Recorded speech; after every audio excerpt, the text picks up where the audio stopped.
Kaunist keskhommikut kõigile vaatajatele YouTube'is ja raadiokuulajatele. Raadio 7 eetris on täna Keskerakonna peasekretär Anneli Ott ja Keskerakonna esimees, nagu ikka, Mihhail Kõlvart.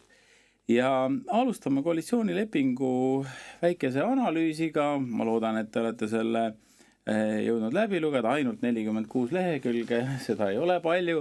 Varem on olnud mõned lepingud ka 1 lehekülg, 2 lehekülge ja 5 lehekülge. No, Anneli, ütle nüüd ausalt, mitu värsket mõtet sa 46 lehe pealt leidsid? Mis sul meelde jäi? No, kõigepealt ka minu poolt tervitused kõigile kuulajatele, aga vaatajatele, aga ütleme, seda lepingut lugedes ma mingil hetkel tabasin ennast, see ei olnud isegi mõte, vaid see oli tunne, et ma loen midagi, mis tänase Eesti reaalsusega mitte kuidagi kokku ei lähe. Ja sa saad nagu aru, et see, mis sinna kirja pandud on selline võib-olla nagu kellegi unistus, aga võib-olla ka niisugune pahatahtlik petmine. Et me tegelikult ei räägi sellest, mis on probleem, vaid kirjutame kokku mingisuguse dokumendi, mis hakkab rääkima, kui ilusaks elu läheb. Ja kõik loevad seda ja usuvad seda ja järgmine hommik on kõik rahul olevad ja keegi ei pahanda. Aga tegelikult läheb Eesti elu ikkagi täpselt samamoodi, sama rada edasi. Meil on majanduslangus, meil on sotsiaalne lõhestumine ja kõik need riskid ainult süvenevad, kui seda lepingut sisuliselt analüüsida. Nii et ütleme väga midagi toredat sealt kahjuks välja lugeda ei olnud võimalik. Mihhail, 2 kuud nähti vaeva ja no, ütleme, võib-olla AI abiga kirjutati väga palju teksti. Mis olid need sinu jaoks need kõige tähtsamad asjad selles lepingus, sest midagi pidi ju toredat ka olema? Ja, no esiteks see on ju juba 3. koalitsioonileping 2 aasta jooksul ja 3. valitsus, aga sisuliselt poliitika on sama ja samad inimesed otsustavad, ehk siis Reformierakond. Ja kui viimaste aastate jooksul praegune valitsus, uus valitsus ei suutnud pakkuda ühtegi sisulist lahendust, siis võib-olla oleks imelik oodata, et nüüd see lahendus või lahendused kuskilt tulevad. Ei ole kuskilt tulla. No, ainuke siis võimalus, nagu sina pakkusid, et AI hakkab meile lahendusi pakkuma. Aga üks tendents on täitsa olemas.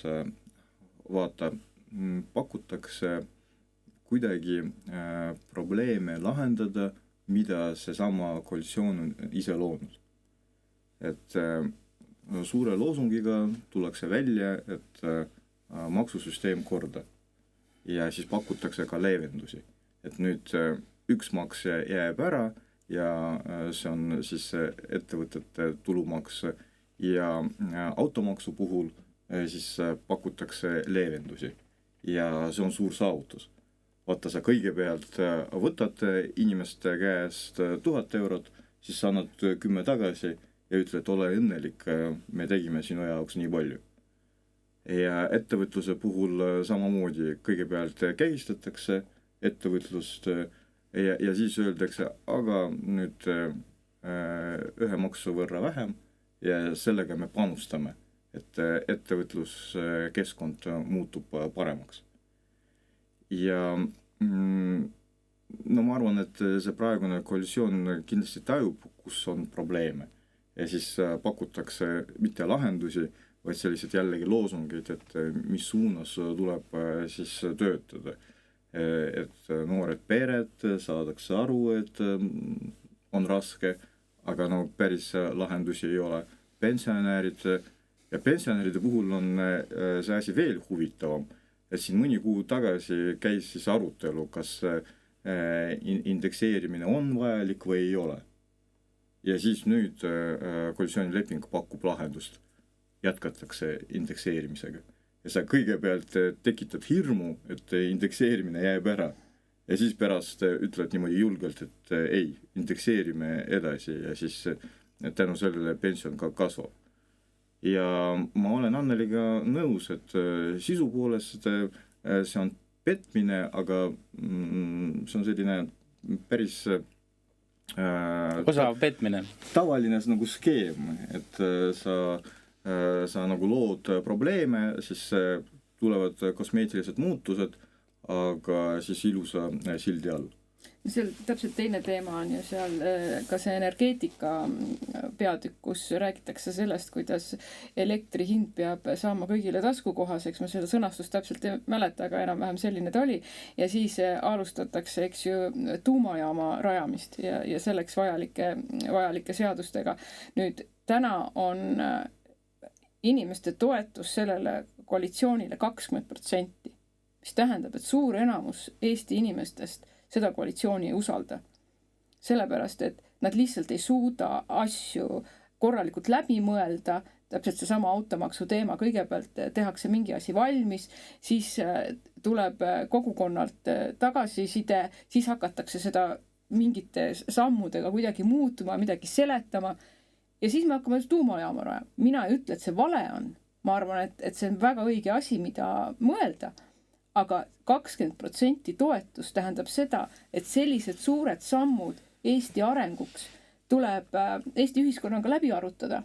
Kas tuleb teha erakorralised valimised, kas tuleb järgmiste Riigikogu valimistel neid otsuseid teha, mitte nii, et kuskil erakonna tagatoas keegi, ma arvan, täpselt samamoodi AI abiga kirjutab selle kokku ja me hakkame kõik seda siis nüüd jälgima, et kuidas see töötab. Nii et seesama roheleppe teema, eks ju, et täna nii Saksamaa kantsler, Prantsusmaa president on öelnud, et kliimamäärus tuleb tühistada, et nende majanduse jaoks on see kahjulik, aga meie ikka raiume seda sama asja edasi. Ja nüüd me raiume seda edasi ja siis mingil hetkel koalitsioon avastab, et nad on selles mõttes nagu sundseisus, et suured Euroopa riigid on öelnud, et see ei tööta enam. Ja siis hakkab meil täpselt samasugune jutt, et nüüd me hakkame siis seda kuidagi muutma ja midagi vähendama ja ei olegi nii oluline ja nii edasi, eks ju. Aga täna loeme seda, kuidas tuulikuid peab rajama, eks ju, ja kuidas peab roheenergiat toetama. Nii et see on selline lühinägelik ja tegelikult läbimõtlemata arengukava nii-öelda Eesti jaoks, et ma arvan, et see lõpeb hiljemalt 2 aasta pärast ära. Te olete mõlemad olnud koalitsiooni valitsustes, Anneli Vabariigi valitsuses, Mihhail on pikalt juhtinud Tallinna linna, kus on olnud ka partnerid. Kas koalitsioonileppel kui sellisel on üldse mingisugune sisuline mõte ja kui on, siis mis seal peaks olema? Sest ma arvan, et Tallinnas tõenäoliselt tuleb Mihhail sul üsna pea hakata mõtlema, et kellega koalitsiooni teha ja kuidas. No ideaalis koalitsioonileppe peaks näitama selle koalitsiooni sisu. Ehk siis, mis on see päris plaan ja sisulised tegevused, mida inimesed siis ootavad ja saavad hinnata. Aga tihti me näeme, et koalitsioonileppe on loosungite loetelu. Samas on mõned ka väga konkreetsed asjad ka selle koalitsiooni lepingu puhul. Maksuküüru, nii nimetatud maksuküüru kaotamine. See asi on päris asi, sest see läheb maksma eelarvele 500 miljonit aastas vähemalt ja see on see raha, mis läheb Reformierakonna valimiskampaania kinnimaksmiseks. Sest see on Reformierakonna peamine nagu lubadus. See on nüüd jälle koalitsioonileppes, seda lubati siis enne valimisi ja mõnes mõttes on isegi aus. No minu arust see on väga aus. Valijate puhul. Sul on suurem palk ja tänu maksuküüru kaotamisele sa saad nüüd rohkem raha. No ma täna ei ole Mihhail Reformierakonna valija, aga ma arvan, et praegune valitsus jagab lihtsalt oma valijatele 500 miljonit laiali ja kõik on õnnelikud. Et miks sa pahandad? Vaata, võib-olla sellepärast, et mina ei saa. Ei, ma arvan, see on täpselt sellepärast. Ja, aga mina pahandan sellepärast, et tegelikult maksavad kinni need samad valijad. Et see ei ole nii, et keegi midagi saab. tegelikult see on see sama skeem, et kõigepealt võetakse ja siis natuke antakse tagasi. Ja veel antakse tagasi mitte nendele, kellel on suurem vajadus, vaid nendele, kelle palk on niigi suur. Vot see on see probleem. Vaata, inimene, kelle palk on 1200 eurot. Mida ta võidab? 1 euro kuus, 12 eurot aastas. Inimene, kes juhuslikult istub Riigikogus, tema võidab rohkem kui 500 eurot aastas. Ja see ongi see küsimus, et kelle jaoks seda tehakse. Ja kui sul on palk 2500, siis sa võidad nagu korralikult. Aga pärast sa maksad automaksu, sa maksad tulumaksu, suurema tulumaksu kinni ja sa maksad tegelikult ka suurema käibemaksu kinni, kuna kõik hinnad kasvavad. Ja lõppkokkuvõttes sinu taskust võetakse mitu korda rohkem, kui sulle antakse selle niinimetatud maksuküüru kaotamisega tagasi. Aga on võimalik rääkida, et meil on suur muutus, suur saavutus, midagi inimestele antakse ja nii edasi. Ja see on kõige suurem probleem, et me ei püüa leida sisulisi lahendusi. Me kogu aeg tegeleme mingi ringmajandusega. Et maksud ümber jagavad ressurssi ja mida riik tegelikult lõppkokkuvõttes ikkagi võtab nagu inimeste käest tagasi. Et see on suuremas plaanis mõttetud tegevus, millega tegeleb avalik sektor, riigi valitsus ja kõik maksumaksjad. Ja selle nimetus on vabanduspoliitika. Aga minu arust on, Anneli, kas oli tunda, see on minu arust ju täiesti geniaalne mõte, kui sa saad 2 kuud rääkida, et sa teed ühte dokumenti, oled kogu aeg meedias, siis käid selle välja kui suure sellise saavutuse, pärast selgub, et valdav osa sellest on kokku kirjutanud küll ametnikud, no või vähemalt ma olen lugenud meediast, et selline seisukoht paljudel analüütikutel on. Tegelikult see on ju hea poliitika. Ma arvan, et tegelikult see ei ole hea poliitika just Eesti inimeste jaoks, et võib-olla see on hea poliitika nende poliitikute jaoks, no selle väike iroonia oli ka sees. No ma sain aru, et kes seda on seda nii-öelda teguviisi siis ära kasutanud selleks, et tähelepanu saada. Aga ma arvan küll, et ega täna Eestis enam väga palju inimesi ei ole, kes tõesti uskusid, et sealt nüüd midagi väga huvitavat välja loeb, et jah, neid ilusaid no me oleme 20 minutit saanud juba rääkida. Kuidas ettevõtlust toetada ja nii nagu Mihhail ütles, et tegelikult tegeletakse ringmajandusega ja ettevõtluse toetamisest seal juttu ei ole, et pigem läheb ainult keerulisemaks, maksud tõusevad, ka omavalitsustel läheb keerulisem, sellepärast, et inimeste heaolu langeb veelgi, hakkamasaamise võimekus langeb veelgi, omavalitsuste roll selle tasandamisel kasvab, see tähendab seda, et vähem jääb võimalusi kohalikke ettevõtjaid toetada, kes on ka väga raskes seisus, et selline see on selline, ma ei oskagi öelda, mis pimedus on siis, millega nagu on löödud, et reaalselt Eestis toimuvat ei märgata ja olgem ausad, koalitsioonileping on tegelikult selline asi, kus erinevad huvid lepivad omavahel kokku. Eks, et mis siis need asjad on, mida mingi perioodi jooksul koos ära tehakse. Aga praegu ju ei ole erinevaid huvisid, nii et see on lihtsalt üks siuke deklaratsioon, et me kõik saaksime seda lugeda, arutada, aga sealt mingit väljundit loota ei ole vaja. Mulle tundub, et võib-olla ma eksin, võib-olla mu mälu on juba natukene tuhmunud, aga vanadel aegadel, 15 aastat tagasi, 20 aastat tagasi, siis oli koalitsioonileping selline dokument, kus juba olemasolevad ideed lepiti kokku, mida siis me koos ära teeme. Keskerakonnal on üks idee, Reformierakonnal on teine idee, Isamaal on 3. ja siis lepitakse kokku. Aga nüüd otsitakse seal nagu Pipi otsis punki. Ja seda lihtsalt ei leita. Aga lähme siit teise teema juurde, kas koalitsioonileppes peaks mõni suur idee olema, et sa ütlesid, et kõik on pimedusega löödud.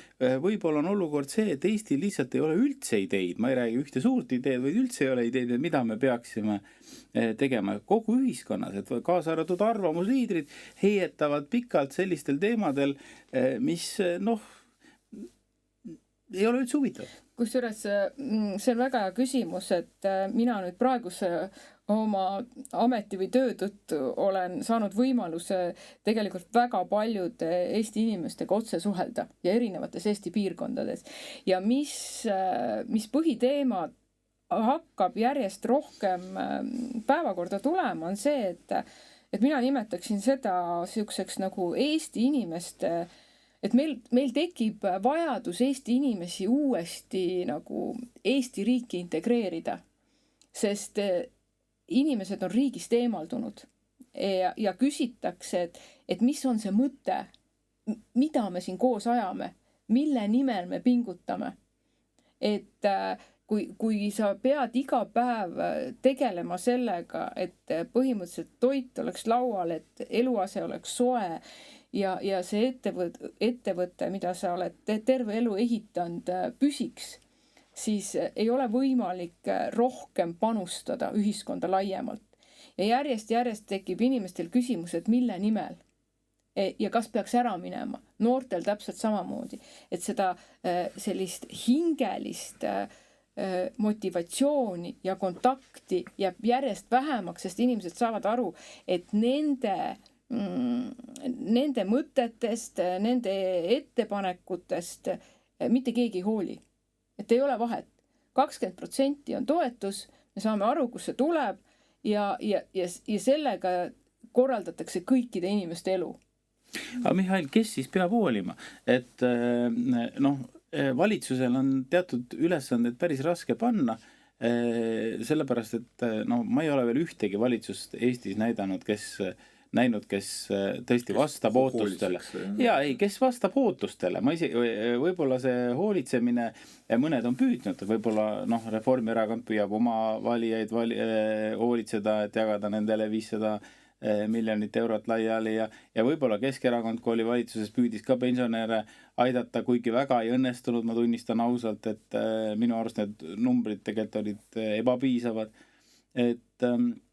Aga rohkem kui praegune valitsus ja eelmised valitsused kokku. Jah, sellega võib nõus olla, et nüüd ei huvita pensionäre enam kedagi.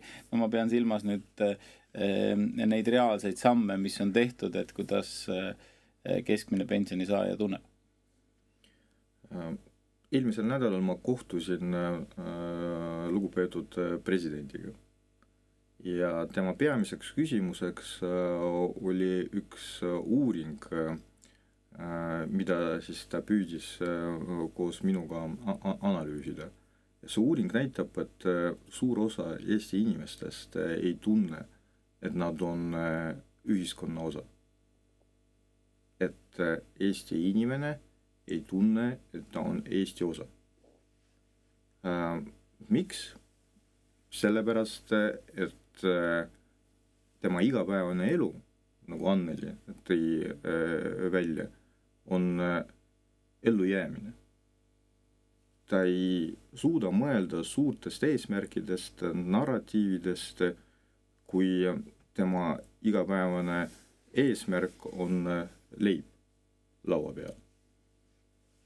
Aga teine oluline aspekt, ja ma arvan, et see on isegi olulisem, et riik, valitsus, poliitikud regulaarselt annavad signaali, et ta ei ole oluline. Et tegelikult tema arvamus, tema prioriteedid, tema valikud ei ole olulised. On olemas mingi eliit, kus võetakse vastu otsuseid ja siis pärast parimal juhul kommunikeeritakse, mõnikord mitte. Ja need otsused ei ole ekspertiisiga, vaid on poliitilise motivatsiooniga. Et inimesed tegelikult seda tajuvad, et ei ole seda tarkust, ei ole seda ekspertiisi, et otsused on läbi mõeldud, otsused on mõeldud paljudeks aastateks, otsused mõjutavad meie tulevikku. inimesed saavad aru, et see, mida poliitikud otsustavad, on mõeldud valimisteks. Inimesed seda tajuvad juba. Ja siis tekib ebakindlus. Ja inimesed ei tunne, et nendest midagi sõltub ja nad siis ei soovi ka selles osaleda. Ja kui inimesed ei ole motiveeritud panustama, ei osale nendes protsessides, siis tõepoolest tekib küsimus, kelle jaoks ja mida me teeme. Ja see on tõepoolest väga ohtlik tendents, sest väikses ühiskonnas, väikses riigis, kui me ei suuda kontsentreerida meie ressurssi, meid on 1 300 000, kui sedagi. Ja kui me ei suuda ressurssi kontsentreerida, me kunagi midagi ei saavuta. Ja täna kahjuks poliitikud annavad signaali, et inimene ei ole oluline. Aga minu arust on tulnud 2 sellist sarnast signaali, mis näitavad, et riik on väga oluline. Et üks on siis selline, need on tegelikult väga seotud, et Eesti Post otsustas tõsta kirjade saatmise hinda 20%. Kuna keegi kirju nagunii ei saada, et 1 kirja ta aastas võib-olla saadab ja siis selle 1 euro ta leiab. See on minu arvates filatelistina, margikorjajana, perekondlikult päris pikk aega. Ma ütlen, et see on muidugi, ütleme, kultuurikadu. Üldse markides on juhtunud selline kehv lugu, et nüüd nad enam ei ole tavalised sellised, vaid on nagu kleepsu peal, et neid ei saa enam panna nagu puhtad margid ja kustutatud margid ja kõik selline.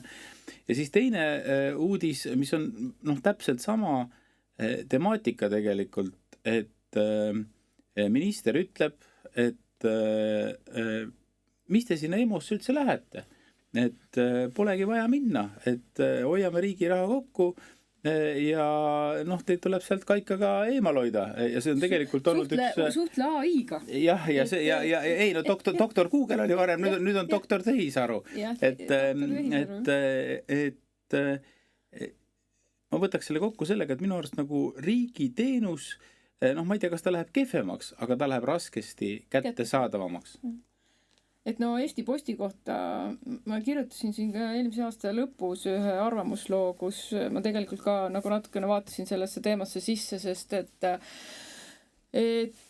tegelikult riigiasutuse loogika või riigiettevõtte loogika ei saa olla, mis on sama, mis on eraettevõtte loogika, aga meie kahjuks oleme jätnud ühe sotsiaalse grupi tegelikult igasugustest valemitest välja ja need on need inimesed, kes ei ole täna digipädevad ja kes ei saagi selleks mitte kunagi. Ja kui me vaatame riigi nii-öelda strateegiaid, siis on see, et kõik koondame, kõik läheb internetti, kõik läheb tehisaru peale, aga kui võtame selle sama koalitsioonilepingu tagasi, ma lugesin ka selle mõttega seda, siis mitte üheski peatükis, mitte üheski ei ole juttu sellest, et vanemaealised inimesed ja tegelikult ka veel tööealised inimesed, kes ei ole sündinud sellesse internetimaailma telefon käes, mitte nendega ei tegeleta mitte üheski etapis. Aga me räägime jälle seda, kuidas me saame kõige uhkemaks tehisaru kasutavaks riigiks. Et seal on täielik vasturääkivus sees, seda, kuidas peab üliõpilaste, kuidas õpilastega peab sellest rääkima ja kuidas neid peab õpetama tuleviku mõttes. Aga see, et meil täna on inimesed ja nad elavad veel mitu aastat. Tehisaru areneb nii kiiresti, et need inimesed elavad veel mitu aastat selles keskkonnas, kus nad saavad aru, et neid ei ole riigi plaanides sees. Neid ei ole vaja. Nende probleem teenuseid kätte saada on puhtalt nende probleem. Mihhail, kas sina saad kõiki teenuseid mõnusalt kätte? Kas sa tunned vahest ka isiklikult, et riik piirab teenuste kättesaadavust kas rahaga või mõne muu asjaga, sest tegelikult me teame seda ka, et politsei ja piirivalveameti need passilauad, neid jääb järjest vähemaks ja erinevad sellised ebamugavused, mis selle teemal, mida Annel just viitas, on juhtunud. See on muidugi suurem teema, see, et riik, avalik sektor praegu erinevates Eesti piirkonnadest kolib välja ja on juba kolinud välja. See on suur regionaalne probleem. aga no sellest me võime nagu pikalt rääkida. Kui me räägime tehisarust, siis noh, see on positiivne, et me sellega tegeleme. Me muidugi peame aru saama, et me oleme korralikult maha jäänud. Et esiteks Euroopa on Hiinast ja Ameerikast 10-15 aastat maha jäänud, aga meie isegi Euroopa kontekstis oleme peaaegu viimased. Et no lihtsalt see arusaam meil peab olema, kus me oleme. Vaata, mina olen vist juba nii vana, et mõni tendents minu jaoks on isegi hirmutav. Et kui inimene loobub otsekontaktist, kui nüüd kõiki asju hakkab lahendama tehisintellekt, noh, ka selle suunas me ka liigume, et lugupeetud justiitsminister pakub, et nüüd mõned asjad peaksid lahendama mitte kohtunikud, vaid tehisaru, no siis ma arvan, et see on päris ohtlik areng. Aga kui rääkida Eesti Postist, vaata, mulle meeldis sinu tähelepanek, et tegelikult see on osa kultuurist. Kui sa mäletad, et kunagi räägiti, et kui tuleb kino, siis teatrit tegelikult ei ole vaja. Siis räägiti, et kui tuleb televisioon, siis kinos inimesed enam ei käi. See, nagu, seda ei juhtunud, jumal tänatud, aga samamoodi oleks õige, et tänu internetile ei kao see kultuur, kirja saatmise kultuur, kaartide saatmise kultuur. See ongi osa inimkultuuris ja oluline osa. Aga meil on peamine väärtus Exceli tabel. Vaata, ja see on, Anneli ju õigesti rõhutas, et see on ju riiklik ettevõte. Ei saa olla nii, et riigi ettevõtte puhul on ainult üks eesmärk, tulu teenimine. Me oleme sellest rääkinud erinevate riigi ettevõtete kontekstis.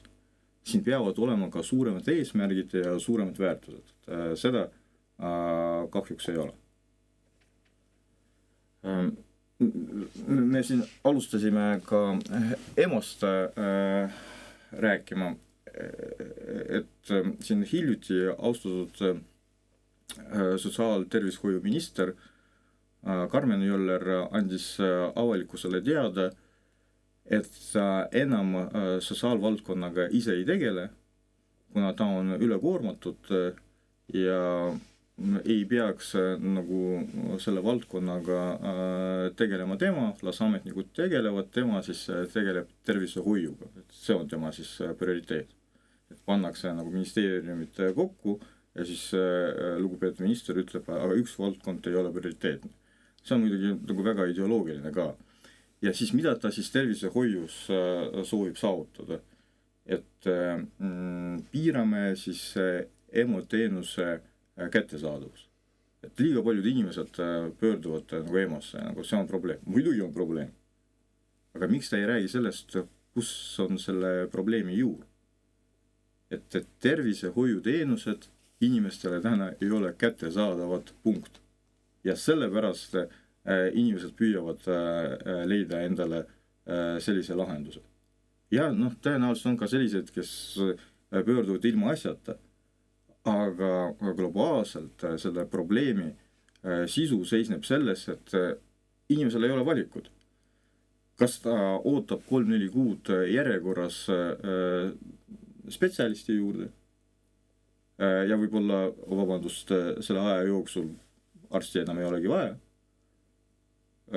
aga võib-olla tal süda valutab nagu iga päev. Mida ta siis teeb? No, EMO-ga on selline huvitav asi, et ma käisin Tartus meditsiinikonverentsil, esinesin, rääkisin seal meediast ja muust sellisest asjast, aga ma kuulasin ära terve selle päeva. Ja seal ma sain teada, et tegelikult EMO-s sureb erakordselt vähe inimesi. Et ma ei mäleta seda täpset protsenti, ma ei hakka seda igaks ütlema, aga see oli väga-väga väike protsent. Aga et ühesõnaga no, see ei ole see koht, kus satuvad nii-öelda keskmiselt surmahaiged inimesed, kes võivad kohe lahkuda. Et need olid, no neid juhtumeid tuleb ette, aga neid on väga vähe. Aga nüüd Nende jaoks on kiirabi tegelikult. Ja. Aga nüüd milles on nagu hästi suur probleem minu arvates kogu selle meditsiinisüsteemi korraldamisega, et inimene maksab päris suure summa oma palgast, mis on tema nii-öelda ravikindlustus. Ja nüüd, kui ma tahan teada, kas ma olen haige või terve, ma ei saa ise sellest täpselt aru, siis loomulikult ma tahan minna kontrollima. Ja kui me räägime veel eriti nii-öelda sündroomist Eesti mees, kes läheb, kõigepealt sureb ära ja siis alles läheb arsti juurde, et noh, alati liiga hilja, siis tegelikult me seda ei saa väita, et keskmiselt tuleks piirata EMO kättesaadavust, vaid võib-olla on küsimus hoopis selles tegelikult, et kogu arstiabi süsteemi kättesaadavus nendele inimestele, kelle päriselt vaja on, piiratakse üksikute inimeste tõttu, kes võib-olla käivad arsti juures liiga sageli. Probleem on meditsiinis väga suur ja seda nagu lahendada 1-2 otsusega ei ole võimalik ja ei ole võimalik lahendada ka 2-3 aastaga. Et sest meil ei ole arste, meil ei ole ressurssi ja meil ei ole tegelikult ka kaasaegseid haiglaid piisavalt. Ja seda loomulikult ei saa nagu süsteemselt nagu lahendada siin mõni aasta jooksul. Aga probleem on selles, et kas valitsus ei taju seda või siis tajuvad, aga saavad aru, et nemad lahendada seda niikuinii ei suuda ja siis pakuvad välja pseudolahendusi. Jah, loomulikult EMO on ülekoormatud, aga probleem, nagu sa tõid välja, on süsteemis, mitte EMOs. Ja inimesed sinna pöörduvad tõepoolest sellepärast, et valikut ei ole. Ja samas see on ka õige tähelepanek sinu poolt, aga me oleme ju huvitatud selles, et inimene ei kannataks, vaid pöörduks arsti poole. Aga ta ei saa pöörduda, kuna arsti juurde on järjekord 4 kuud parimal juhul. Et ja siis tekib see nõiaring ja kust see ainuke väljapääs paljudele inimestele ongi EMO. Ja siis, kui me globaalselt või süsteemselt probleemi ei lahenda, aga ka EMO uksed paneme kinni, siis kes võidab sellest? No inimestel on üks väga lihtne soovitus, olge terved. Või Anneli, kuidas? No tegelikult ütleme ikkagi lugupeetud ministri selline otsus, et nüüd üks valdkond ei ole oluline, see on väga märgiline. Sest et kui ametnik, ma usun, et enamus ametnikke on meil väga tublid, kohusetundlikud, aga ametnik on alati mingi ala professionaal ja ta teeb neid otsuseid vastavalt sellele ja see poliitiku roll on ju tegelikult just see, et tuua seda tasakaalu, eks? Et kõik sotsiaalsed küsimused oleks ka otsustes arvestatud. Nii et siin ütleme sellist nagu inimeste vaadet jääb kindlasti vähemaks, kui hakatakse ainult ametlike poolt otsustama. Ja ma arvan, sellist asja lihtsalt ei tohi lubada, seda ei tohi nagu aktsepteerida, et minister ütleb, et see ei ole tema probleem selles valdkonnas, mis on kõige võib-olla keerulisem üldse praegu just tema haldusalas. Nii et ja mida siin veel näha on see, et ikkagi me ei saa aru sellest, et meie inimesed elavad väga erinevates kogukondades. Üks asi on see elada pealinnas, teine on elada pealinnast väljas, kus tegelikult mingist kellaajast võib-olla ongi kõik uksed kinni ja sa ei saa isegi raha eest seda teenust, mida võib-olla suuremas keskuses on võimalik. Nii et selline kogukonna või riigi üldsuse tunnetus jääb järjest vähemaks ja see on väga suur ohumärk. No kui nüüd olla natukene terav ja sarkastiline, võiks öelda, et inimesed kolige kõik Tallinna, siin on mõnus, siin on kõik teenused olemas aga see on muidugi iroonia, ma igaks juhuks ütlen, aga me täna räägime suurest plaanist ja võib-olla see küsimus, mida me täna tõstatasime, on kõige oluline, et suhe inimese ja riigi vahel. ja noh, ja kõik need teemad, mida me oleme arutanud, näitavad kahjuks, et inimene nagu saab signaali, et ta ei ole oluline. Aga ja lihtsalt mul tuli nagu üks asi nagu meelde, mida me siis siin hiljuti jällegi meedias nägime, et Kliimaministeerium tuli välja toreda siis kommunikatsioonikampaaniaga, et tuulikute promomine ja veel ka sellisel viisil, et väga paljud inimesed said aru, et inimesi mõnitatakse. Et nagu näidatakse, et kuulge, et te olete, noh, nüüd ma püüan leida, mis see korrektne sõna on, et te ei ole väga targad, et ei saa aru, et tuulikud on toredad asjad, et ja meie siis tuleme ja näitame teile nagu sellisel viisil, et tuulikud on vajalikud ja kahju nad ei too. Et see, et te tajute, et te ei taha nagu tuulikute kõrval nagu elada, see on teie probleem. Et noh, nii nagu sina ütlesid, olge terved ja see ongi lahendus, et võtke vastu ja see ongi lahendus, et ja see on teie probleem, kui te ei saa aru või te ei meeldi.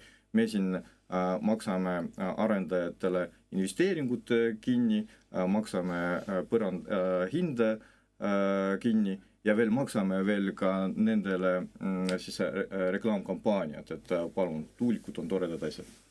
Aga meie saateaeg on läbi ja mis ma saan öelda kokkuvõtteks, loomulikult me hoolime teist, head kuulajad ja vaatajad, ja järgmine nädal on jälle Keskhommik eetris. Täna olid stuudios Keskerakonna esimees Mihhail Kõlvart, Keskerakonna peasekretär Anne Lööt, mina saatejuhina Janek Mägi. Kaunist Keskhommikut!